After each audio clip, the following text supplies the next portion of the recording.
It looks like we have a quorum at least. Maybe not decorum, but That's right.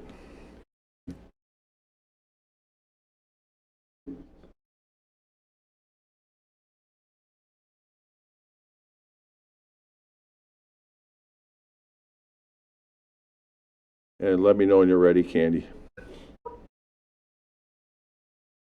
I'm all set. Okay. Good evening. We'll begin the meeting. It is Tuesday, March 11th of 2025. This is the Stoughton City Council meeting, and the first order of business would be roll call. Okay, Nino. Here. Sherlucky. here. Abel. Here. Mayaski. Here. Lagaki. Must be absent and excused Hirsch. for now. Here. Thank you. Oh, there's Jean. Okay, perfect. Butler. Here. Wozniak Scanlon. Here. Peyton. Here. Jensen. Here. Schumacher. Here. Caravello. Here. We have 12 alders present. Excellent, thank you. Next order of business, we are certified in compliance with open meeting laws, and we do have a public comment period. Nobody was signed up to speak. Do any of the scouts in the back want to speak tonight? Sure? Yeah, come on up. All right, we appreciate you being here. That would take us to communications and presentations, and we'll start with President Schumacher. All right, these are our March historical things. Still centering around council's business, although they weren't known as a city council in the first one. So 1896, the council voted to lease land to the state for the building of an armory. In 1902, the council had a resolution for sympathy to the family of T.G. Mant, who had died earlier in that year. 1905, council voted for a temporary loan of $8,000 at 6% interest. So even though our loan amounts have gone up, the interest rates are about the same. 1920, the council accepted an offer of a cannon from the state government. Do you know where that is, Mayor? Do we have the cannon? I feel like I've seen it, but I don't know where it is. It's in the basement, I think. In 1940, council approved a project for the community building and armory, the community gym. 1951, council approved a plan for the municipal garage, or at least where it had been. And then in 1953, this one is for Greg.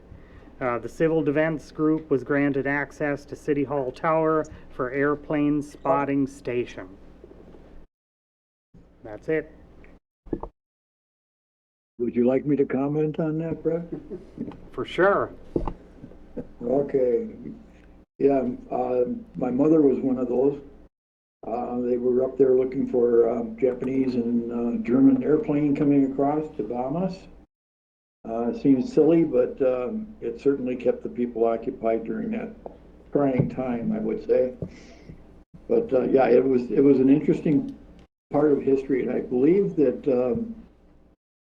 someone, when they were putting the new clock on the tower, that there were some workers that were up there that noticed that there were diagrams of airplanes still sitting up there. Well, very interesting. Yep, thank you for sharing that. Who would have thought? Been tempted to go up there myself. All right, any communications from alders? I have a number of communications. First of all, this Friday, we're going to be celebrating the Spread Goodness Day. You might recall we had some folks in here a couple meetings ago explaining that. There's going to be coffee with the mayors that day. County Executive Agard will be the special guest at the Senior Center at 10 o'clock on Friday. At 1 o'clock at the Senior Center, we're going to have entertainment by the McCloskeys. So if you're free, I would highly encourage that. They're great. There's going to be a pep rally at River Bluff that I've been invited to participate in at 2:15, so I'm excited about that. And it's just a day of kindness. So keep that in mind on Friday, as I know you do every day, but especially Friday. A few other things that are going on. You might know that we're migrating our systems from Google to 365. So I'm going to encourage alders, if you are having any challenges with that process, you can reach out to myself. We can schedule a meeting and we can make sure that your notebook and eventually your email is all converted over so you can get your information as efficiently as possible. If you go on the website, you might see that things look a little different on there for the packets. It seems to be really user-friendly, so I'm excited about that. But I wanted to let you know that we do have support available for your IT needs if that's something that you need help with. We have a couple presentations that are going to be coming up in April. Ellers is going to do a presentation to follow up on a discussion you had at the last meeting regarding our financial TIF districts. So they're working on that presentation. I want to thank President Schumacher for covering the chair of the meeting and Nicole Marie for her part in making sure that technology worked, working with WSTO in my absence.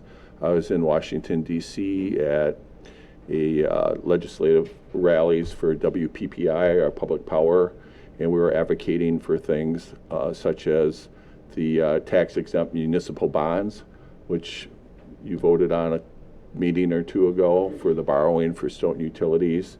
That's probably the biggest issue, to make sure that we can borrow money for utilities without paying, the taxes on them, which makes our money go a long ways. It's good for the ratepayers.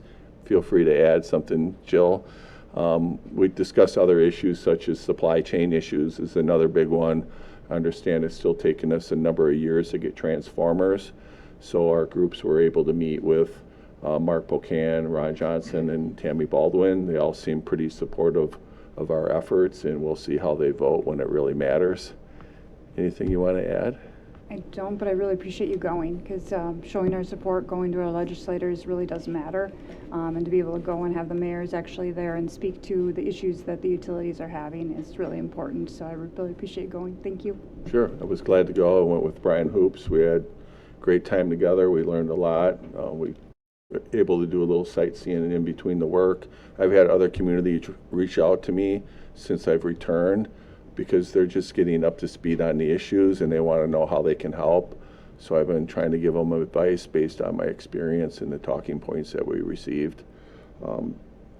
Basically what they tell us is go out there and meet your elected officials and really tell them the stories. So we try to give them real life examples of what the impacts will be of the decisions they're making.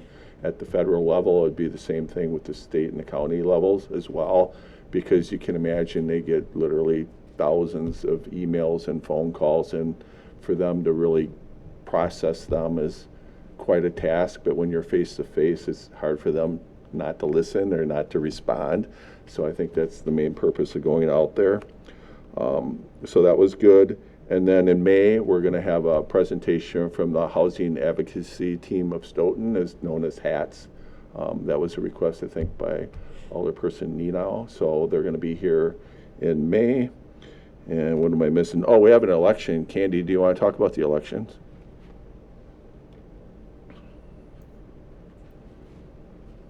Oh, hold on, my camera's not working. Sorry There you about go. that. There you go. Yeah, we sent out absentee ballots today. We, a little bit over 1,100 ballots were dropped in the mailbox, so residents will be getting those pretty quick. In-person absentee voting will start next Tuesday at City Hall. It will be Tuesday through Friday, 8 to 4. The following week, Monday through Thursday, 8 to 4, and then Friday, 8 until 5. We will be visiting the care facilities in town tomorrow and the following Wednesday for the residents to receive their ballots and vote. And everything seems to be running smoothly, and we are expecting a busy election on April 1st. So any questions, send them my way.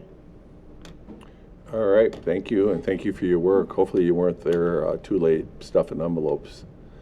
It's all good. We got them out. No problem. Thank you. Excellent.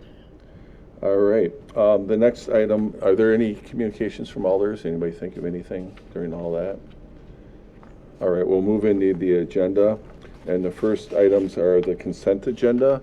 The consent agenda include multiple items like minutes and things like that that we really typically don't have a broad discussion on. So in order to make the meeting more efficient, we lump them all into the consent agenda and we vote on them as a group. So having said that, would anybody like to make a motion to approve the consent agenda? So moved. Moved by Jensen, is there a second? Second. Second by President Schumacher. Would anybody like anything acted on separately from the consent agenda? And I believe there is somebody from the chamber on the meeting. Is there anything you want to say regarding your item that is in there as long as you're on the meeting? No, I don't have anything to say. I was just here in case anyone had any questions. All right, thank you for being here. Any questions about the consent agenda? Hearing none, all in favor say aye. Aye. And Aye. And any opposed? None opposed, that motion carries. All right, we'll go into old business, and R11 of 2025 is the first item. And that one is coming from Stoughton Utilities, and if I remember right, is that Alderperson Payton?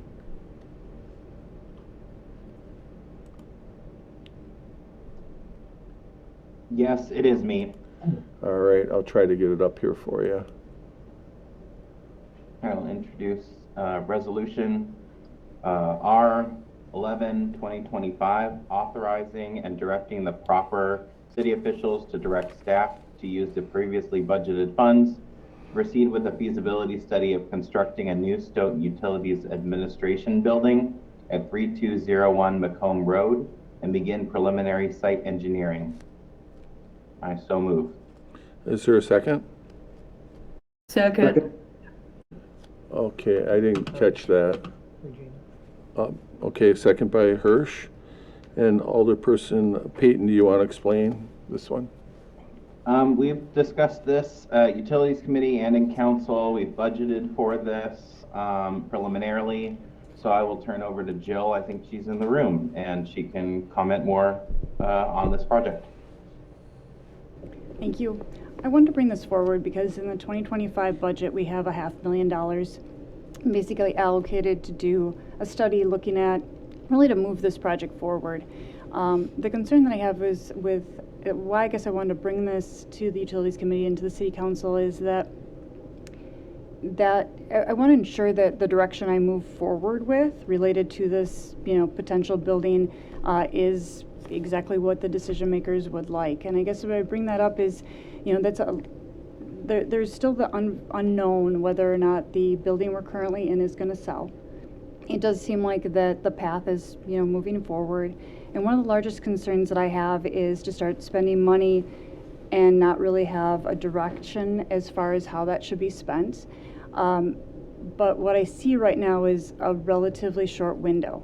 And why I bring that forward is we've not started looking at really anything related to this other than the discussions. We need to determine what the site is. And then we need to really start looking at engineering and all of the efforts that are related to that with utilities, But the biggest thing that I want to kind of make a reference to is that we also, through the Public Service Commission, once we are going to expend or know we're going to expend a certain amount of dollars, in the electric side it's $1.6 million, we actually need a certificate of authority. Basically, they look at our plans. We've got to have full engineering plans. We've got a full cost estimate. And then they review and evaluate that, whether or not they give us the go-ahead to proceed. Because, and the reason for that level is that they know for a fact at $1.6 million, we expend those kind of dollars, we will actually be looking at a rate case. So before, moving forward in a direction that could impact our customers, they have the authority to basically regulate and say, yes, this is a good, use of, this is for the better of the customers for Stoughton Utilities, or it is not. And so as I lay that out and look for the idea of, okay, we're at, say, 0.0 today, and then look out into the future and just kind of looking at M.E. Roth, for an example. They came to the city, they actually had a site, they didn't have a site, I should say, but they actually had plans. They determined a site, and they started speaking to us in January of 22. They broke ground in May of 22, and they had their ribbon cutting in November of 23. So just backing ourselves back into that same similar timeline, they didn't have a CA. They came to us with actually a project. They just needed a site to actually place that project. And of course there was some on-site engineering that they needed to do, but their building was basically designed. And so I feel like at this point in time that it's time for us to likely, I think we need to move forward and start determining what the direction is for Stoughton Utilities to move forward in. I think that it makes the most sense, because we do own the land at the west substation, that we start looking there first. And the reason I bring that up also is that there are probably a lot of sites we could look at. Going through and doing a feasibility analysis of all the potential sites, one, will take more time. It will add cost to the project, which I really want to try to do everything I can through this process to avoid adding any additional costs. We would have land acquisition that we would need to have, appraisals, site surveys, a variety of different things that we already have, and the current land that we already own. So I guess I just see as right now I'm looking for authorization to move forward with looking at starting site design, looking at feasibility, access, all of those things of the current property that we own, and moving this project forward. All right, any questions for Director Weiss on this one? A couple things I'll share. First of all, I do have a meeting, I believe it's tomorrow, with the potential buyers of the utility building, the distillery, and we're basically going to talk about their timelines and the value that they anticipate that they would create, number of jobs, things like that, with the idea that the distillery would come to the council probably in April with their kind of an updated proposal of what they want to do, how much they want to invest, and what that value will be. We're also going to have a conversation about the powerhouse. Recently, we had some work done. Public Works Director Abear had a company come in. They removed all the asbestos, and then they went and did a structural assessment of the building, so the roof, walls, and those sorts of things. And we do have that, and that's something that I'm going to share with the city council members here.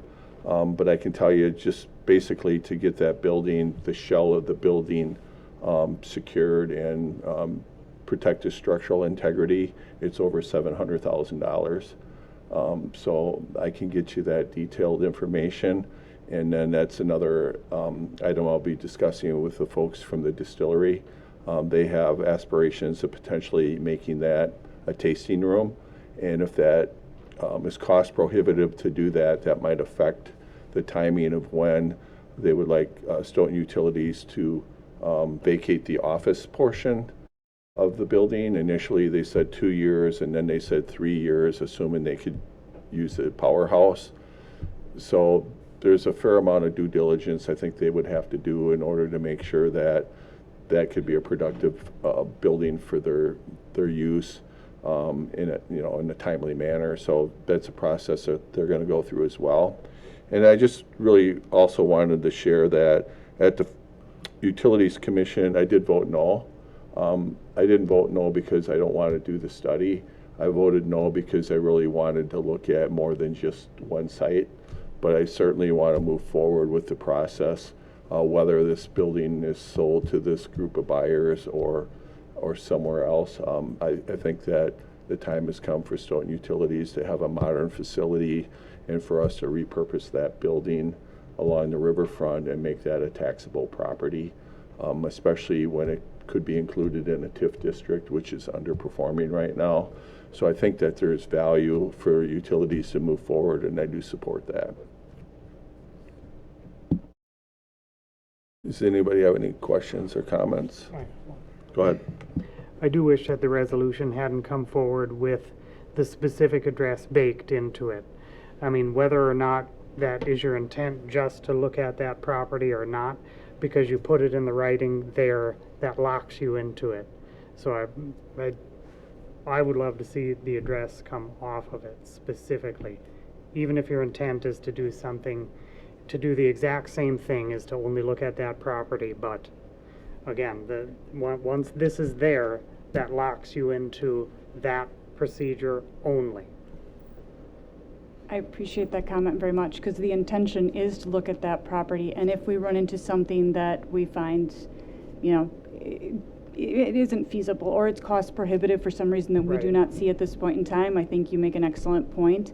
So I guess I would like authorizations to proceed first at looking at that site, and if we do end up with a situation where there's a reason to start looking elsewhere, I would definitely come back and report that out to the council. But I think you make a great point. Maybe there's a value in removing the address, but I would still look for your support in that, looking there first. And if we find there's some reason to start looking otherwise, I would definitely share that before I moved in a different direction. And I have no issue with if you're just going to look at that one first. No issue with that one, but again, if you just remove that address specifically out of there, then you're free to operate, and you don't even have to, it'll save you time. You don't even have to come back and say, hey, we're going to look at this or that or another thing. I think that's great. If I don't know if that's able to be. I'll make an amendment to strike the address from the resolution. Second. Okay, so there's a motion to amend the resolution by Schumacher and a second for Butler. Did you catch the language on that, Candy? It was basically to remove the address. And Rick, if you have any thoughts, feel free. No, I think that makes sense. I haven't scanned the whole resolution, but we could just remove any references to that address, so it's granting general authority to do site analysis for a new Stoughton Utilities building. Yeah, and then by all means, go ahead and investigate the process that you need to move your project forward. Thank you. The address at Macomb is noted multiple times throughout the document and out the resolution, so it may need some rewrite. Okay. I think we get the intent of that. We'll see how the vote goes. And if it's in the affirmative, we'll just remove all that language. Are there any questions or comments on the amendment? So basically, a resolution is basically a statement that we make. It's not a law or an ordinance. We'll talk about that later. But a resolution gives us a paper trail of what the city council is actually voting on. And then when you amend a resolution, that takes a separate vote because you're basically adding or deleting something from that resolution. So right now we're discussing the amendment, which is just simply to remove any reference to the address on Macomb Road. Does anybody have a question about the amendment? Hearing none, all in favor of the amendment, say aye. Aye. And anybody opposed? Okay, so the motion carries. So then what that means is it takes us back to the resolution as it is amended. So then we're basically voting on a new resolution with the new language. Any questions or comments on that? Hearing none, all in favor say aye. Aye. And any opposed? Any opposed? None opposed. That motion carries. We look forward to see what you come up with. It's exciting. Thank you. Okay, next item is an ordinance, and it's ordinance 7 of 2025. And an ordinance is basically a local law that we pass. So at the state level, they call it a statute. We call our local laws ordinances. Am I getting that right, city attorney, since you're the one that has to enforce these? Yeah, that's correct. So the ordinances have the effect of law for the city. So once it's an ordinance, that would be enforceable, or it's a requirement for the residents of Stoughton to follow. And then what we do for ordinances, we typically have 2 readings. So tonight on this one, it's the first reading in which we're going to introduce the ordinance to the city council members. They can have as little or as long a deliberation as they want. And then typically we would bring the ordinance back at the second meeting for approval. There can be exceptions made, but I don't think we're asking for that on this particular one, are we? It's not time sensitive, is it? Okay, so ordinance 7 of 2025, and this is a special event license. I don't know if this has been through a committee. This has been multiple departments working together, and President Schumacher has offered to introduce it. This is ordinance 7 of 2025, amending section 14-470 of Stoughton Municipal Code relating to the requirements for holding a special event license, and this is a first reading. All right, and it looks like Superintendent Tony King from our Park and Rec Department is here to let us know what this ordinance is all about. Thank you for being here. Yeah, good evening, everyone. We're kind of working on our new special event system at the city. We've decided in the past, special events at the parks went through the Park and Rec Department. Special events, anything outside of the parks would either maybe go to city clerks, and then some special event requests may go to like fire, police. So we wanted to get that all consolidated under one. And because Park and Rec hosts the most special events, we figured it makes sense for us to just take them all in, and then from there, get them out to the right departments and go from there. In this process, one thing we noticed was it was popping up a lot where private organizations that were taking out a temporary Class B permit were also having to get a special event application. And as we were kind of going through it, we noticed a lot of the information was the same on both of these applications. So really, it seemed like we didn't actually need the special event form from our side, from our opinion. What we were looking at is, an example would be you have an event facility downtown. They do not have an alcohol license, so they get someone to come in, they get their temp B, have someone serve alcohol, and then they have an event, but it's a private event. So we didn't feel like that requires a special event application with it. In our opinion, special event is something that takes, like the city resources are needed, or it's a large event in a public space. Then that kind of is what we perceive as requiring that special event application. So that's kind of the background of this.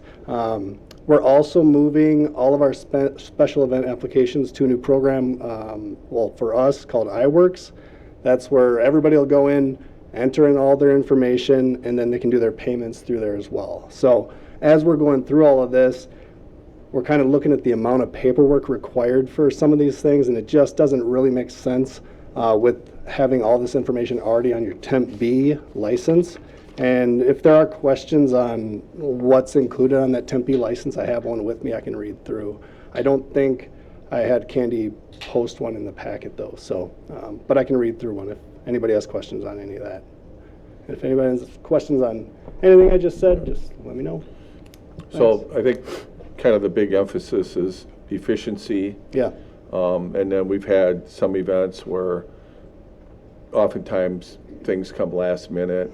We're trying to facilitate them quickly. We'd like to get to a point where there's the majority of the events, if not all of them, but certainly the majority, we'd like to be able to approve administratively, so we don't have to take them all to Public Works and take them all to City Council, because that could take up to 6 weeks, depending on when those meetings are.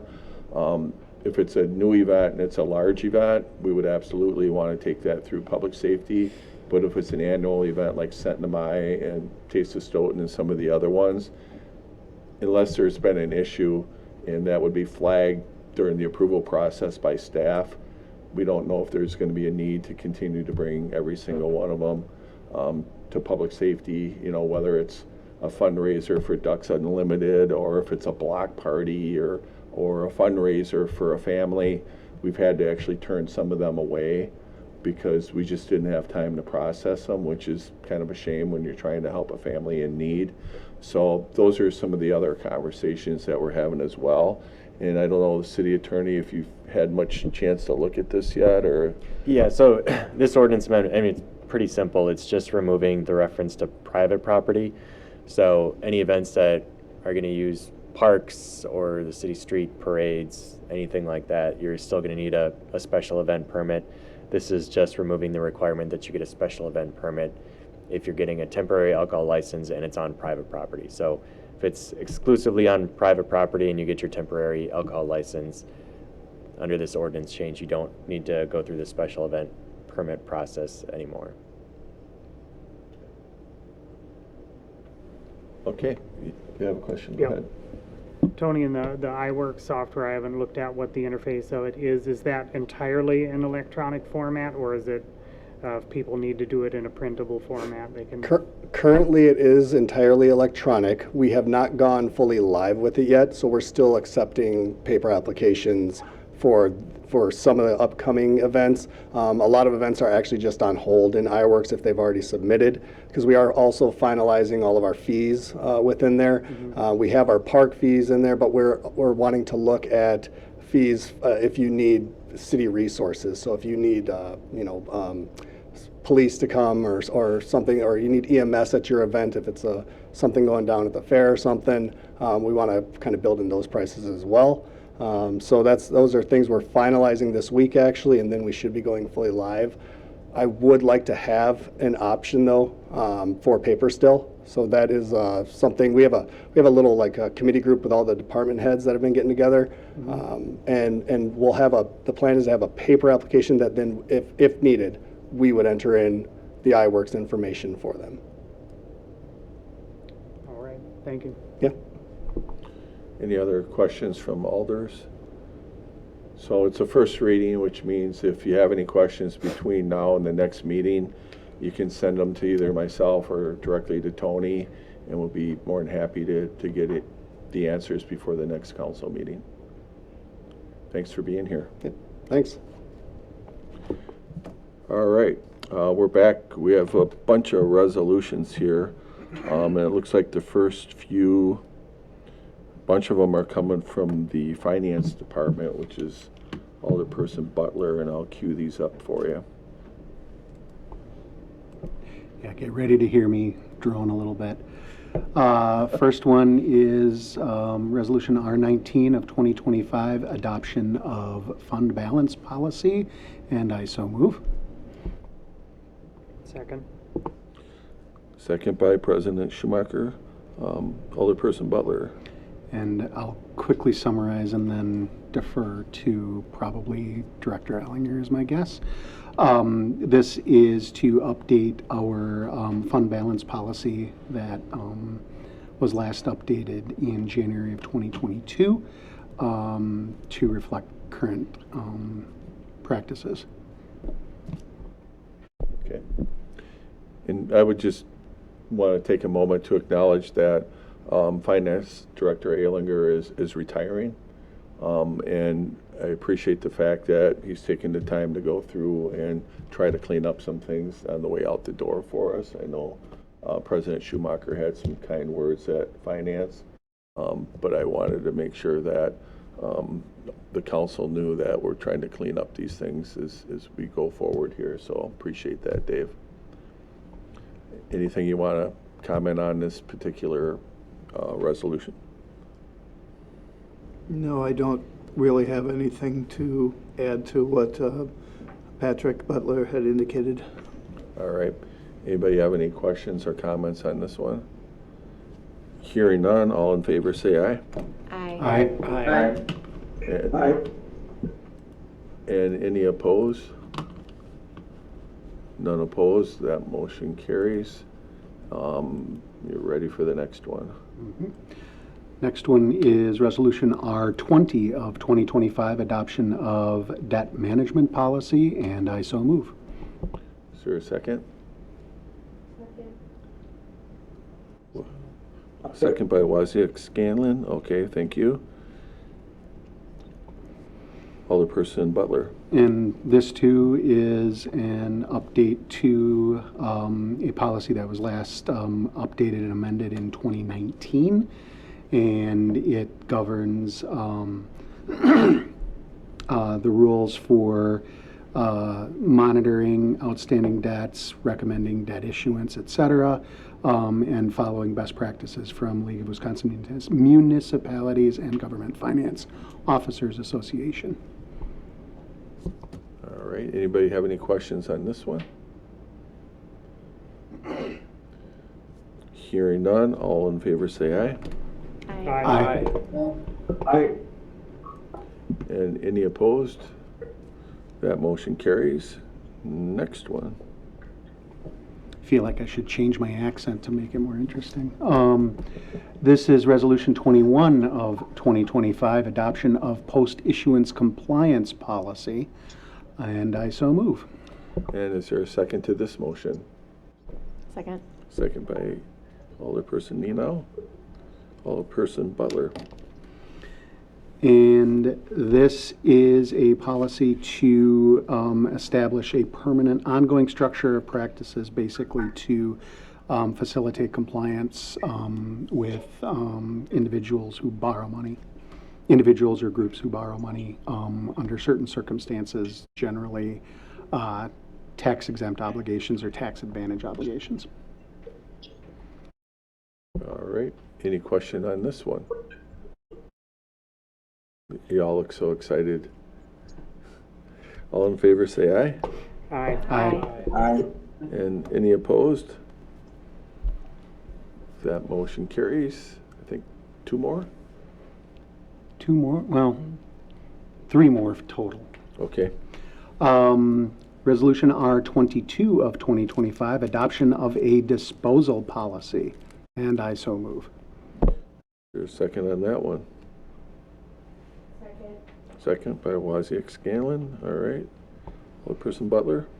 This one is also an update on a policy. It's actually pretty much a complete replacement of a policy that was last updated in 2005, and it deals with disposal of city property.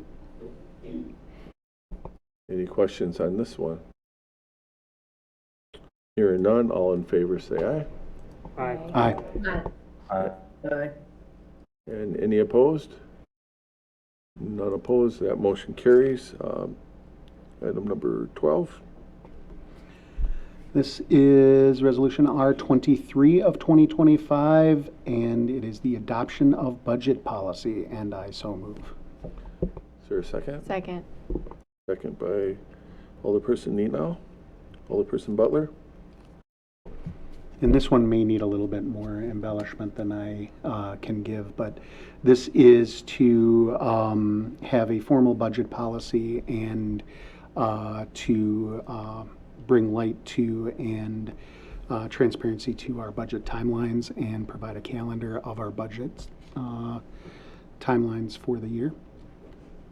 All right. Anything, Finance Director, you want to add or? You covered it well. Okay. Any questions or comments on this one? Hearing none, all in favor say aye. Aye. Any opposed? That motion carries. And last but not least, R24 of 2025 to amend the 2025 adopted budget, Fund 410 capital outlay carry forwards, and I so move. is there a second? Second.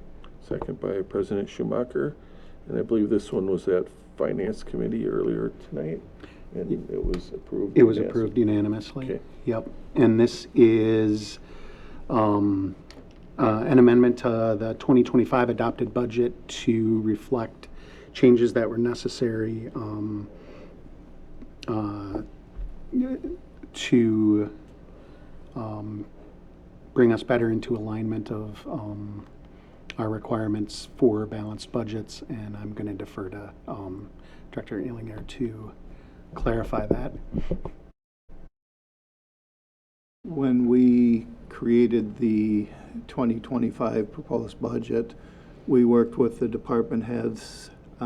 They gave us their projections probably in September, October as to how much money that they felt that they need to be able to carry forward to complete the project in 25. When it was all said and done, the carry forward request was about $2 million more than funds were available. So the departments went through deleting some items, extending some items out into subsequent years. One project has $1 million in the current year and 1.6 proposed in the second year. So, and we also found that the Mant Park construction project, when the CIP was being worked on, the PowerPoint showed project 1A and 1B, but the budget document and CIP spreadsheet only said 1A. So this was adding on for that project too.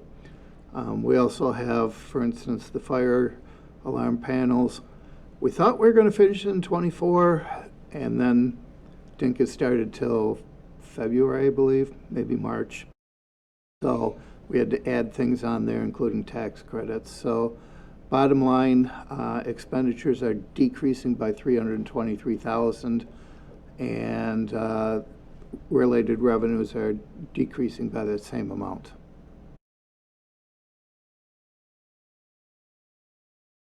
All right. Are there any questions or comments on that one? I'm hearing none. All in favor, say aye. Aye. And any opposed?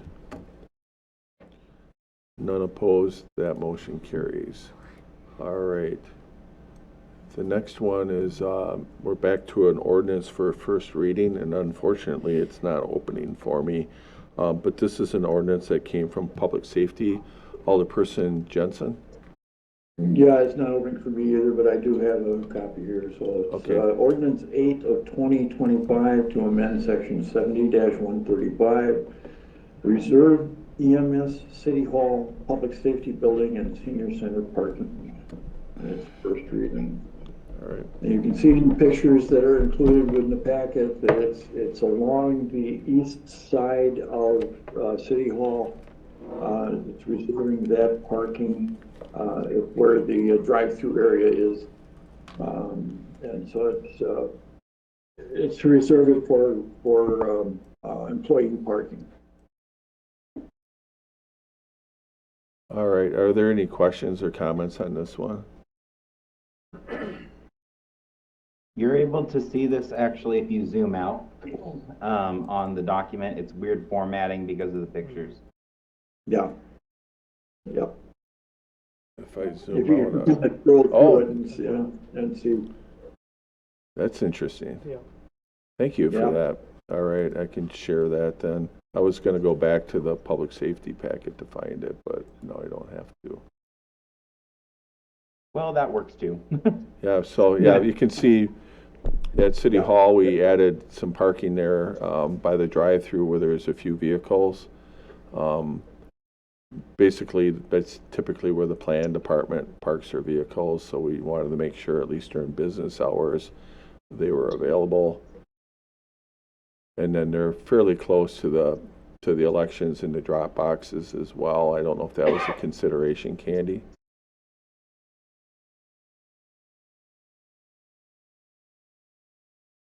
And then, let's see, this one here is just a close-up of that. But yeah, the other ones were basically already marked. We just didn't have it in the ordinance, so as long as we were updating the ordinances, we wanted to make sure that they were complete. And I think Director Aber has some more background to add. Yeah, just one thing to add, and Candy, correct me if I'm wrong, but that was part of an elections audit that they recommended putting parking on that side for emergency services during elections. But when it's not an election season, obviously we park city staff at that location as well. That is correct, yes.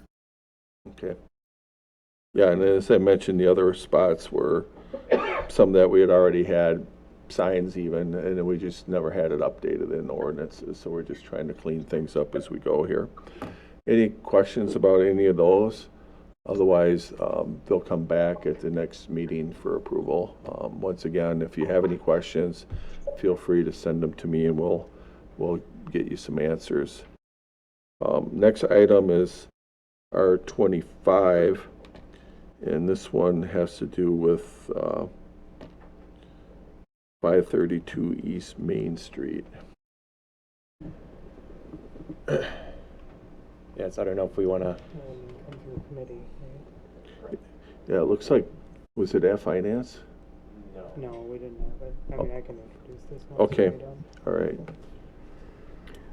This is Resolution R25, 2025, conditionally approving a right of first refusal and right of re-entry and reconveyance agreements for 532 East Main Street in the city of Stoughton. So move. Is there a second? Second. Second by, Hirsch. who was that? Hirsch. Oh, okay. And I do you can- want to cover it, or do you want? I can city provide some attorney? background. Okay. So this pertains to the depot property. So when, excuse me, when we had the accepted offer to purchase, there were two contingencies in there that said the parties need to basically approve a right of first refusal, which the city requested, and a right to buy the property back. So what these two agreements do are the right of first refusal if, let's say it's Depot Hill creative, but the cement foundation, if they were to get an offer to purchase on the property, the city would have a right to match that offer and sort of trump that and take the property back if they were to try to sell it. The right of reentry and reconveyance, that's like a buyback agreement. So essentially, if the way that this agreement functions is if they do not commence like the remodeling of the depot building within 1 year. So that would be they haven't pulled a building permit, haven't got a contractor under contract, and haven't commenced any remodeling activities within 1 year of recording the deed. The city would have the right to buy the property back for the original purchase price minus closing costs. If they have not completed all of the renovations to turn it into an art studio and exhibition center within 2 years of recording the deed, the city would also have the right to buy the property back for the original purchase price minus closing costs. So the reason we have these as time sensitive tonight is there was a 60-day time period to basically come into agreement on these. The buyer says that the form of these two are acceptable to them. We technically would have until the next meeting to approve them, but we just wanted to, I guess, put some urgency on these two items. But I'm happy to answer any questions or take any comments. All right, looks like Alderperson Hirsch has her virtual hand raised. Sure. I think one of the intents I had when asking for this right of first refusal was not like in the immediate right now with respect to, I mean, right now, and if in the future, like say 5-10 years from now, that the center no longer exists or the Smet Foundation wants to sell the property, that's where I was really concerned that maybe the city wants the right of first refusal, not just within the immediate kind of agreement time. And so that's, I don't know if that can be captured in there, but that was the intent, one of the intents I had when I asked for that to be put into the contract. Yeah, so the right of first refusal, it runs with the land. So this would be an ongoing sort of restriction against the property. So the buyback, I would say, is the more immediate obligation for the Smet Foundation. The right of first refusal would be 10 years down the line. If they try to sell this building, we still have the right of first refusal. So, you know, they don't have any, they haven't stated any intent to sell the building, right, once it's conveyed. But 10 years from now, the city still has this right, regardless of what happens with the property in 10, 15 years. It's basically, it runs with the land for as long as the city wants it to. All right, thank you for clarifying that. I guess when you were just explaining it, I didn't capture that. That's what I had read, but then I thought I maybe misread that. Okay. President Schumacher has a question. Attorney Manthe, within the 1 year that you said on there with the agreement, did they have to have all three of the conditions that you outlined complete within the year? Yeah, Okay. building permit, contractor, and actually commencing the remodeling. All three have to be satisfied. Thank you. Any other questions on this one? Hearing none, all in favor say aye. Aye. Aye. And any opposed? That motion carries. It looks like we have another item related to this property. Did you want to introduce I'll do that one this as one well? also. It's not a resolution, but I will make a motion for an amendment to the offer to purchase to the survey contingency delivery, also at 532 East Main Street. So moved. Is there a second? Second by Wozniak Scanlon. Go ahead, President.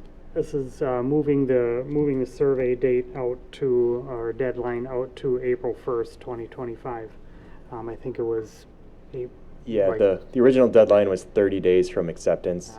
So the buyer is agreeable to this extension. We should have the survey this week. There were just some delays in getting the survey lined up and getting somebody out there. So everything's on track. We should have it.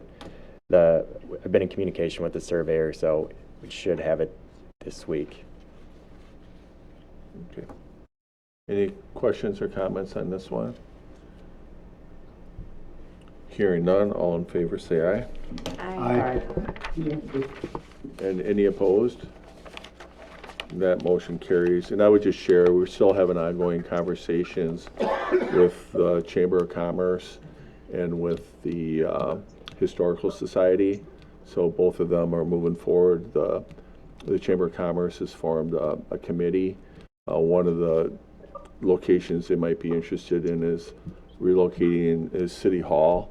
So I'm having conversations with the city attorney to see what that might look like if that were to be the request. So you may see something come here at some point. I would imagine go through finance first. And then the Historical Society is looking at options. I understand that they're working on a potential agreement for storage of their items for up to 2 years. So we're encouraged by that. Director Gillingham is helping out with that process as well. So things seem to be moving along for both of them. So we're pleased to hear that. Okay, we're on to personnel items. There's a bunch of them. And let's see, personnel chair, is that Sherlucky? Yeah, are you ready? Are you ready to go here? yeah, I am, but I was gonna ask, as I was out with pneumonia when these were voted on, perhaps there might be one of the three other committee members who would like to introduce these. All right. It's one of the perks of being president. You're kind of everything falls in your lap. Sure. I thought we were going to have Patrick doing most of the talking. I'm not on this. Oh, listen to that. Is that a threat? All right, this is R26, 2025, authorizing and directing proper city official to approve updates to the EMS fire department reporting structure and updated captain, formerly squad leader, position description. So moved. Is there a second? Second by Alderperson Majewski. President Schumacher. This is, Chief Rip had come in and shown us a difference in how the reporting structure is going to be as things are restructuring there. Renaming a couple of or this position, at least the captains in there.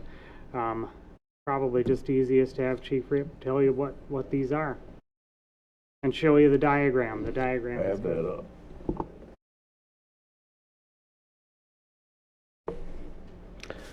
Hello.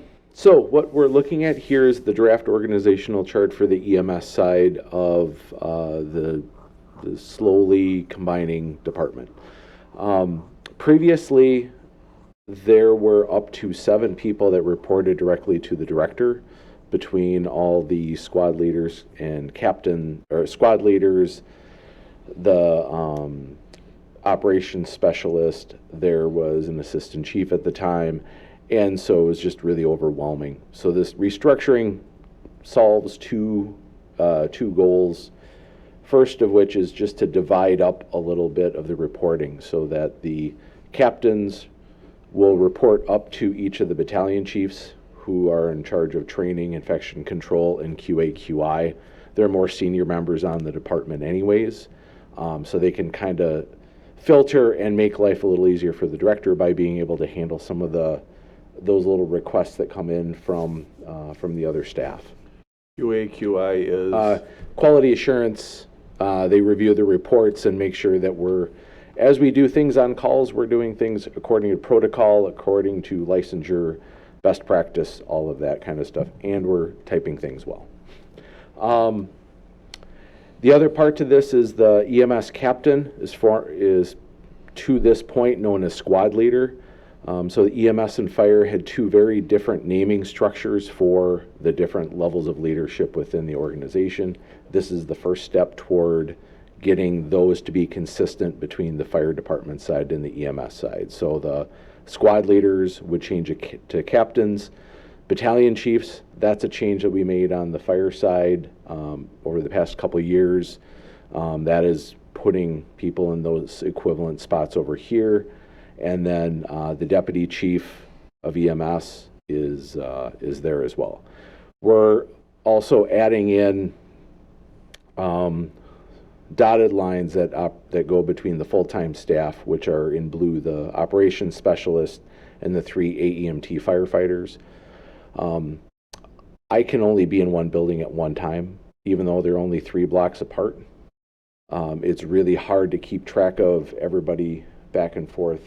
So it's just really making it on here easier for the deputy chiefs to be able to manage some of the daily tasks that those full-timers are doing. So the assistant chief position that's in here, there's no one in there currently. I don't have anyone really going there in the short term. It's just kind of a reserved point in there for the future.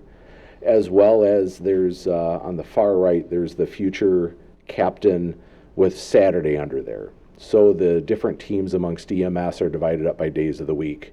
And when it came to weekends, each day would cover those particular, would cover a particular weekend. So every 5 weekends that crew is responsible for 2 days. It has become really hard to try and get people to commit to all of that time. So we had some people that just really weren't available during the week, but we're talking about being available on the weekends. So we're working on implementing a Saturday crew so that the only day that people are routinely rotating through, in addition to theirs, would be Sunday. So just kind of easing up there. Quite frankly, the Monday crew and the Friday crew really had it bad because Friday would cover Friday for their weekend and then Saturday, Sunday. And then the Monday would be the same thing, cover Saturday, Sunday, and then their Monday day. And it just really got to really impact the staff hard. So that is the first portion of this. And the next slide kind of is the organizational chart across both departments. Listed below, there's the fire division, the EMS division on the far right, and the one thing that I want to add is an auxiliary division, which would be include those members that maybe looking at retirement because they can't be line firefighters, which is a pretty aggressive thing. They don't want to keep up their EMS licensure, but we don't want to necessarily lose their experience and lose their desire to still serve their community. Plus, we have people who have said they want to help out on the department, they want to help the community, but they can't be firefighters or they can't be EMTs. They want to do these other little things, and they just be specialized, like driving a truck or helping with our rehab stuff when we have large incidents. So we're not pulling from our EMTs or our firefighters to try and get that stuff going. There's a lot of little things that we can assign for people who do odd little things and put in a little time, but every little bit helps as we try and keep this organization going and do what we need to do. So that is the first step. In the future, as we start going through job descriptions, we'll be finalizing the battalion chief positions for each of them and the assistant chief when we get to that point. I would entertain any questions.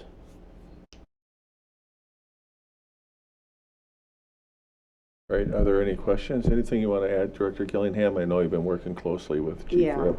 Just a couple of things here. First of all, I want to give some kudos here to Josh, because this is one of the tasks that when the two departments were combined, we wanted that continuity. So this is that first step that's really moving everything in the same direction. The second piece is the position description that you had read off, Brett. The PD, if you could pull that up, please, Mayor. Keep going past the red lines.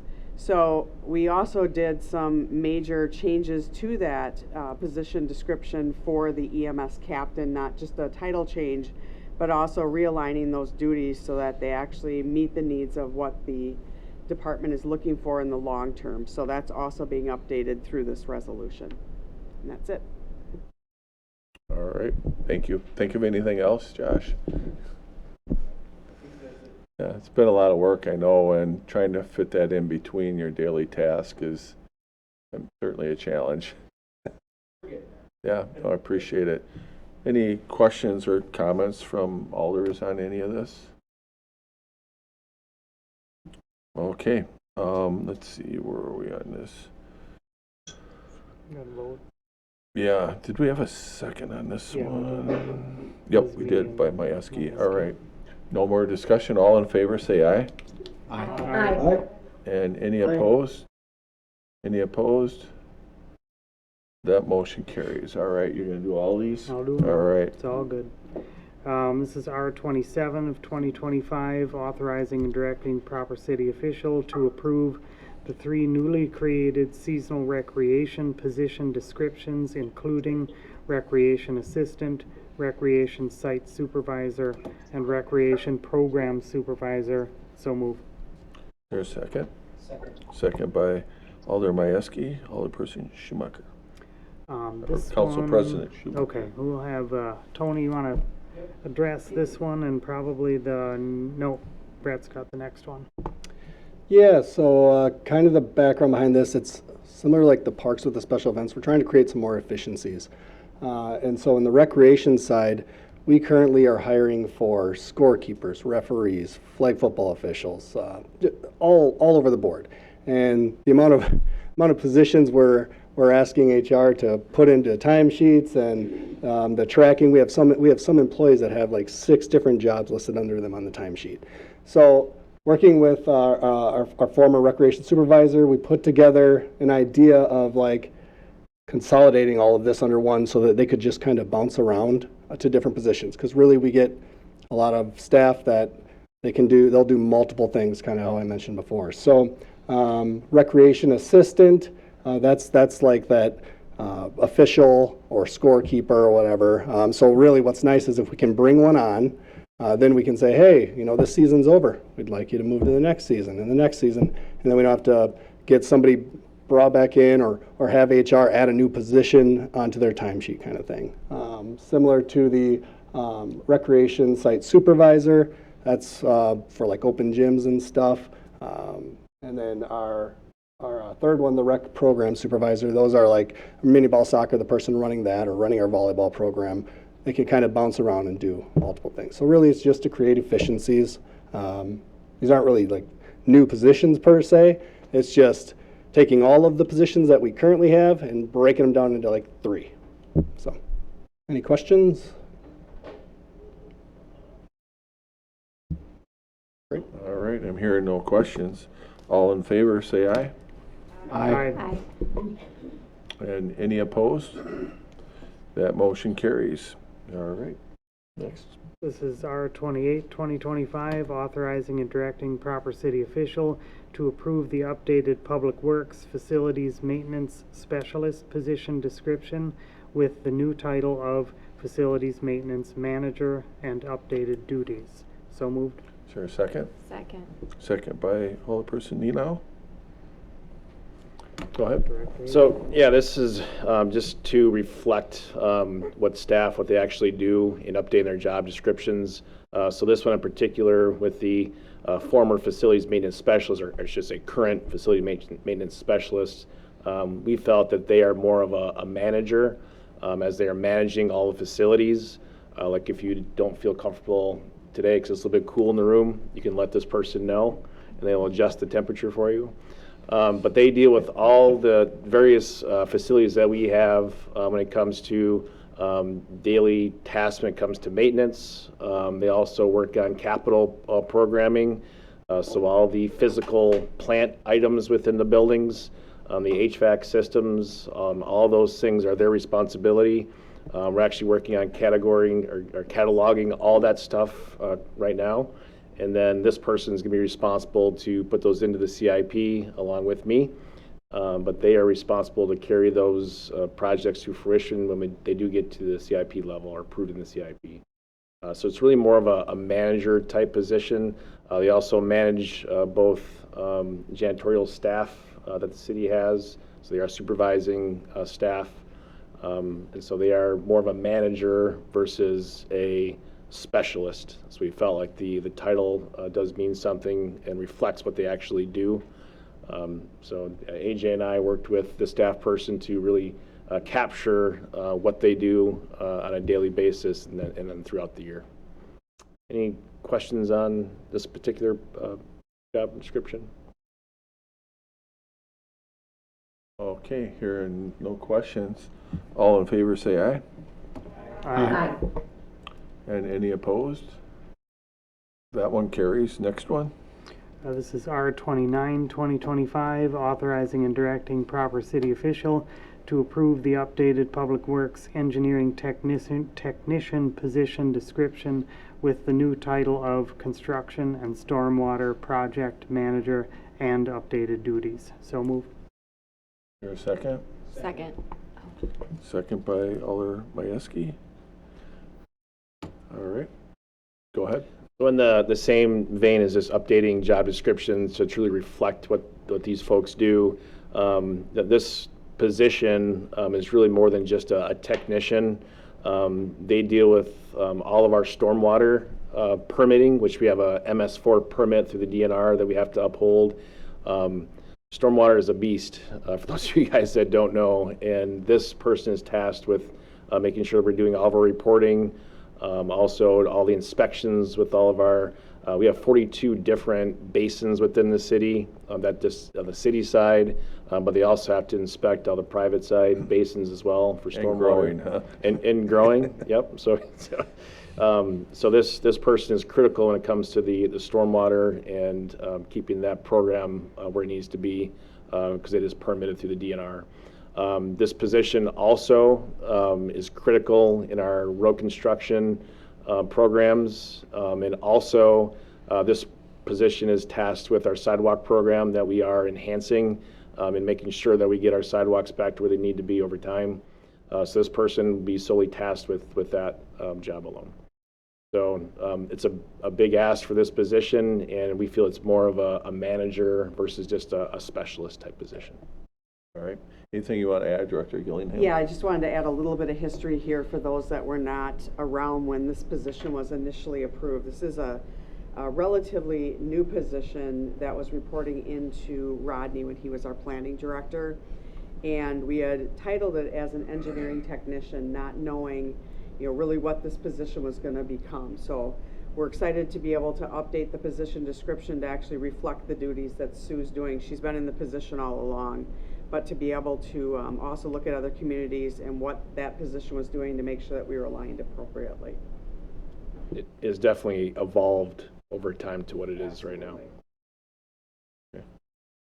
Any questions or comments on this one? Hearing none, all in favor say aye. Aye. Aye. And any opposed? That motion carries. All right, next one. This is R30, 2025, authorizing and directing proper city official to approve the updated senior center case manager position description. Oh wait, sorry. We pulled this one off. Yeah, 25 is off. sorry about that. No worries. Oh, yeah, so that one we're Yep. gonna do some more work on Yes. and bring it at a future meeting. Yep. So that is not moved, that is pulled back for some wording changes. All right, sorry about that. I Okay, forgot no to worries, remind no. you. Well, and AJ reminded me too, so you'd think I'd have remembered, but You got a lot going Anyway. on up there. okay. So the proper one is R31 of 2025, authorizing and directing proper city official to approve the updated leadership vacation policy. So moved. Is there a second? Second by Alder Majewski. Go ahead. Go to Director Gillingham on this one. So the current work rules state that our policy for vacation time is a use it or lose it. And Mayor and I have had to make some exceptions over the years with carryover because directors have not been able to actually utilize their time due to staffing shortages or projects, other things happening within the department. So we've made some exceptions to that policy. It started with the pandemic, and we really haven't got caught up. Right. So with that being said, we talked as a leadership group a couple weeks ago about the carryover because it's becoming hundreds of hours. And we decided that we needed to have something that was more manageable because it gets to a point that the individual has so much time that, number one, that's a major liability from the financial side. And then secondly, there's just no way somebody's going to be able to use that time. So looking at other organizations and knowing what individuals have seen with policies, we talked about a 40-hour maximum carryover for leadership. So that is what we're bringing forward, is asking that the vacation policy be updated for leadership to have a carryover limit of 40 hours annually. So that is what the policy is for. That's the history behind it. And the leadership is basically the management team, so all the department Just the heads. directors and the 2 chiefs. Yeah, and, we've tried different things too. We tried rewarding people that did use their vacations, and then others, they've earned it. We didn't really want to take it away. We really want them to use it. Right. And we think this will make them use it one way or another. And never fails, something always comes up. But I think this makes a statement and really encourages them to use the time and have a better quality of life and a work-life balance. I think with it coming from them, there's a lot of ownership and they understand the why, which hopefully will be a motivator to either use it or, lose it. Yeah. Any questions or comments with this? I think this is fairly common, at least in the private sector. I don't know about the public correct. sector as much, but So you said you've discussed this with the leadership already? we did, yep. That's correct. We Well- discussed it at length. We started at 80 hours and they actually pared it down to 40. I congratulate you on that. That is Thank not you. always done, and I'll just leave it at that. Okay, thank you. Yeah. In our leadership team, we typically meet once a month on various issues, and it really is a good opportunity for collaboration, and you can see when you have a good collaboration, things can get done, so I'm pleased. Alder Lagaki had her hand up. Oh, Lagaki had her hand up. oh, thank you. Alderperson Lagaki? Has there been consideration for all staff members, not just leadership? The numbers would be higher, but 40 is a very manageable number. I'm very happy to see that. but is there discussion for all city employees to be able to carry over, or just leadership? Jean, it's just for leadership. We don't have an issue with the other staff. They've been using their time. We haven't had the problem. That's why we addressed the group that had the issue. Yeah, and the unfortunate reality is if we were in a position where we could hire more staff, it would be easier for them to take their vacation, but we're not in that position.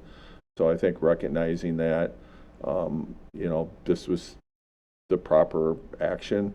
As far as the hourly employees, I think most departments have multiple employees, so there's really more flexibility.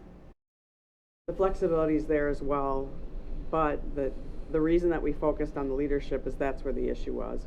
We've been able to manage through our staff and give them their vacations at us not being able to take our vacations. So that's why it ended up being at that level. It isn't a reward, it's the fact that you just can't take your time off. And I am thankful that leadership has been willing to make sacrifices to keep things moving, as busy as we've been. And hopefully we'll be able to continue to do that and manage things. And, the downside is there's certain projects that may just have to wait, and that's just how it's going to be. And I think as long as we communicate that, I think that people might not like it, but at least they'll understand. I am not a leadership position in my full-time job during the day, and I have they've written in policy. Some people like being able to carry over vacation time just because, sometimes staffing and sometimes, but I'm glad it's not a problem, but I wonder if it would empower or give more incentive and a chance to organize things to frontline employees. I like having it as a tool, though. I try to use all of my vacation for travel. Okay. We appreciate that feedback, and we'll certainly monitor the situation. Okay. Where were we at? Do we need to vote on this one? Mm-hmm. Okay. Any other questions or comments? Hearing none, all in favor of the motion say aye. Aye. Aye. And any opposed? That motion carries. All right, we're on item number 23, which is a first reading ordinance from the Plan Commission. Alderperson Caravello, you want to introduce this one? Sure. This is a first reading, Ordinance 9 of 2025, repealing zoning code section 78-517, downtown design overlay district of the Stoughton Municipal Code. All right, and do you want to elaborate?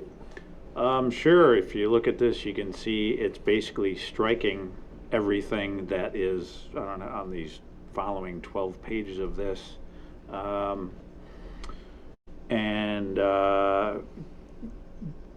The reason for doing that is because this basically conflicts with other areas of our code, primarily with the Landmarks Commission, because this is something that, I don't know if we had if I'd call it was an oversight that this was still existing, but yeah, that's kind of the history is you might recall a few years ago, the Landmarks went through a process with a consultant to update Chapter 38, which are historical preservation ordinance, and redo the design guidelines. And it was determined at that point to make a downtown district. In the past, we had an overlay district, which meant some items went to landmarks if they had historical preservation, and other items went to the Plan Commission. So when they went through that process of creating the downtown district and updating the Chapter 38 historical preservation ordinance, this should have been repealed then, and it wasn't. So we're finding out now, kind of the hard way, that there was an oversight, and for whatever reason it never made it to council, so we're bringing it now so we can clean it up. Am I missing anything? No, I think that's correct. It's basically I think Landmarks thought this was repealed already, so this is just a cleanup item. Yeah. And so we've had one example that you know, we were able to resolve it. That person is sitting in this room and ended up going to both Plan Commission and Landmarks, but we were happy to see that that project was approved by both. But it's just more efficient if it has to go through one body, and by repealing this, everything in the downtown district will go to Landmarks. So it'll be back in 2 weeks. If you have any questions, feel free to reach out to us. And then item 24 also came from the Plan Commission. And this is Resolution 32 of 2025, approving a conditional use permit for a multiplex and apartments over 10 units per acre located at 2801 Bluegrass Drive, parcel number 0510011811542, lot 5 of 51 West, and I so move. Is there a second? Second. Second by Alder Majewski. Alderperson Caravello. The first thing I want to say, while I was reading that multiplex in this case does not pertain to a movie theater that has multiple screens. This is for what? Sorry. This is a proposal for 2 buildings, which would have a total of 120 units at this location, and that's about it. One of the things with this one is that it falls under the new MR zoning, which instead of, we previously had an MR multi-residence 10 unit and multi-residence 24 unit. Those are both gone. Now we just have MR zoning, and there's a bunch of conditions attached to this. All right, and I think Director Munns Pritchard, are you with us? Yes, I am. So this is for, he summed it up really well. This will still have to come back for site plan approval at the Plan Commission. There is stuff missing, but at this point it's for the conditional use permit. And this was time sensitive for Klein, and I'm guessing that they are there. They're the next item on as well. I don't see him here, but we do have another item on related to this building. And then you might recall the conditional use permit is this quasi judicial process, and I'll let the city attorney explain that because we had a number of them last night. So basically a conditional use permit is a use that is allowed by the zoning district, but only if certain conditions are satisfied. So I know Alder Caravello is very familiar with Act 67 and conditional use permits, but so there was legislation in 2017 that really reduced the discretion that government units have in denying a conditional use permit. But essentially what the law says is that if the applicant provides substantial evidence, which is basically evidence that has probative value, it's a very minor threshold to overcome, but that somebody would accept in support of a conclusion. If they've submitted sufficient evidence, then the council has to issue the conditional use permit subject to conditions that it finds appropriate or would further the purposes of the zoning code. So this one, the reason it needs a new conditional use is it is under the new MR zoning district, but there was a general development plan approved for this for 96 units per acre, or 96 units total, not per acre, sorry. So this would be an increase of 24 units. So this is just on the use itself. There's a TIF request that we'll be talking about for the next item. But the reason they wanted, this is time sensitive, is they are applying for tax credits and they needed to have they needed to have the conditional use approval or zoning approvals prior to March 25th, which I think is the next council meeting. So that's why this is sort of on the agenda tonight versus in 2 weeks. So yeah, this is part of the JT Klein. This is part of the JT Klein project. So I think what you said is we had some approvals before we changed the zoning code, So that's why they're asking under a conditional use. I think one of our goals has always been to try to do more permitted use than conditional use. Easier said than done. But eventually that's what we're working toward is Director Muntz Pritchard has been updating some of our zoning codes. I'm hoping that we'll be able to take some of those conversations,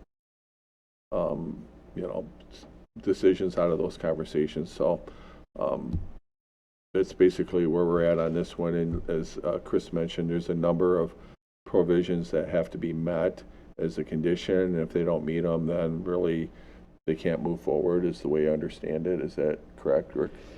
I think most of the conditions are really related to the site plan, if I recall. They just have to depict certain things on the site plan to get that approval. They weren't necessary to determine whether or not the use could proceed. It's more or less just making sure that they're aware of those items if this is approved and they come back for their further site plan approval. And my understanding, going through some of the tax credit training that I did, is that it costs several $100,000 to get basically a site designed, and oftentimes the developers really like some certainty before they make that investment. So this is one of the ways they get some certainty before they invest the money and hire an architect to draft those documents. So I think that's another reason we're seeing it in this format. But Chris, you didn't have any issues with anything that you thought were deal breakers, did you? No, I mean, they're going to have to go through and do the engineering and, make sure that they can meet stormwater requirements and all of that stuff. But as far as the zoning and the conditional use, we could issue that now with the understanding they still have to meet those requirements. And those are spelled out in the conditions of the approval. So I think they've got, like 12 or 13. And it sounds like that's not a lot, but they're pretty broad. So like engineering has to approve it, stormwater have to meet minimum setback requirements. They have to show the facade has to meet minimum requirements. I mean, these are all spelled out on the conditions of the approval. So essentially what's going on tonight is you guys are approving the zoning with the conditional use permit, but not necessarily, the project's not just getting a rubber stamp. It's still got to go through all of those requirements and meet those minimum requirements. And really into the conditional use, the evidence is what was presented to the Plan Commission, and the Plan Commission made a determination. Is that it? Yeah, there was a public hearing, and there's the application. So the application is, I guess, the substantial evidence and whatever materials that the applicant submitted. So if the council wanted to, I guess, make a denial, there would need to be some sort of evidence in the record that it's relying on to support that denial. So if there's no evidence, it would be hard to defend that decision. And I would like to point out to you, there was one addition made by Tom Majewski last night, and that was added to this, to the resolution. So that was meeting minimum terrace areas as well. Okay. Other person, Nina? Yeah, my question is just, would this be the time when we want to make sure we're putting those conditions in place, or when we get to the site plan, this more specific permitting, that's when you can? It would depend on the condition. So your conditions at this point in time, they have to be related to the purpose of the ordinance, which is fairly broad, in all honesty, of preserving public health, safety, welfare. So if there are any concerns you have about this use or things that you think should be addressed, like this would be the time to do it now, because once we get to the site plan, we're relying on what's in the ordinance requirements and what are the conditional use permit conditions. Did you have anything particular in mind, or are you just asking in general? No, I'm just trying to make sure that I understand the process. Sure. Yeah, and it's difficult because unless you're at the Plan Commission or you're watching it, typically this would come back in 2 weeks, but the sensitivity for them to make their application condenses the timetable. which makes it a little difficult for you to at least read the minutes or watch the video. There's going to be some other ones that were through the Plan Commission last night that certainly, if you were to look at the agenda, if you had any concerns about them, you could, take the time and do some due diligence and then bring them thoughts. Ideally ahead of time to the city attorney so we could address them before we get to the council meeting would be the ideal, because it's kind of hard to do that on the floor. But, that's typically how it works. You have the public hearing at the Plan Commission, and then 2 weeks later, that would be brought here. And at least at that point, we would have a video of the meeting and at least some draft minutes if the council members wanted to request them. Yeah, and just a note on that, I think we will take a look at the conditional use permit process for the city and see if there are ways that we can streamline it or make sure that, if the city is making the final decision, the city council is making the final decision, making sure all the evidence is coming to the council in a timely manner so it can make that decision with all the evidence that was presented. Any other questions or comments? Hearing none, all in favor say aye. Aye. Aye. And any opposed? All right, that motion carries. The last item is regarding JT Klein. I know Shane from Ellers is here to provide us an update. We do have an opportunity to go into closed session. I'll kind of leave it up to the Attorney Matthew to let us know if we get to that point or how we should go with this. What do you think? Yeah, and I guess just a little case law update. So a couple of weeks ago or 3 weeks ago, there was a new case that came out regarding when communities can go into closed session for bargaining purposes. So there does need to be at least some open session information provided on the record so the council can determine whether or not it views that it's required to go into closed session. So basically just a quick update on where things are at. So we've had a lot of calls and emails with JT Klein regarding the TIF request. The total amount, I guess, that they're requesting is the 5.375 in future value for the TIF project. There have been, I guess, some updates regarding how they want to treat the expenses, so it kind of affects timing of how they get paid out and the look back. And there's been, I guess, some updates about potential future tax credits, so that changes Eller's analysis. So based on that, we would like to go into closed session to get direction from the council about how it wants to approach negotiations with JT Klein, whether we want to, I guess, sort of accept their proposal for how they're going to treat their expenses and their sources, or if we want to get some different, I guess, direction. Okay. So if the council believes that it's necessary to go into closed session, then a motion would be appropriate. All right. Any thoughts? All right. Do we have to actually read the language? Okay, I can put it up there for you. Sorry, Tom. Let me just find it here.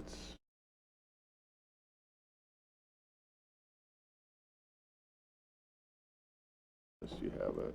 Oh, here it went.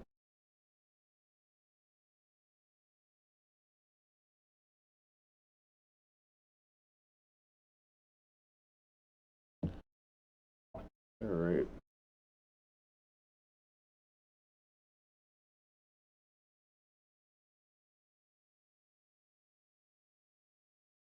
You want to read the language and go into closed session?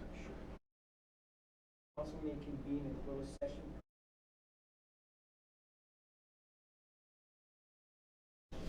(19.85) parent 1 parent E, deliberating or negotiating the purchasing of public properties, investing of public funds, or conducting other specified public business whenever competitive or bargaining reasons require a closed session. The Common Council may reconvene in an open session to discuss and take action on the subject matter discussed in the closed session.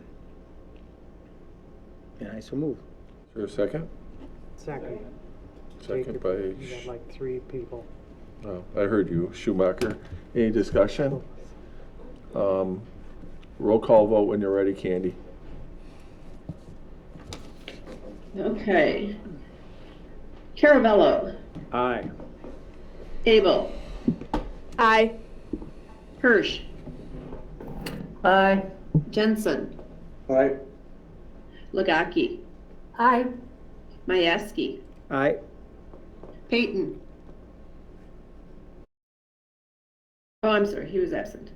Wozniak Scanlon, Aye. Nino, Aye. Sherlucky, Aye.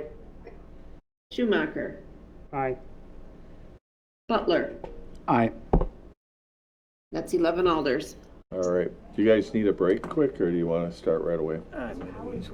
We'll take a quick break and then we'll reconvene. I Googled it, it was Marinette. Yep. His, and their own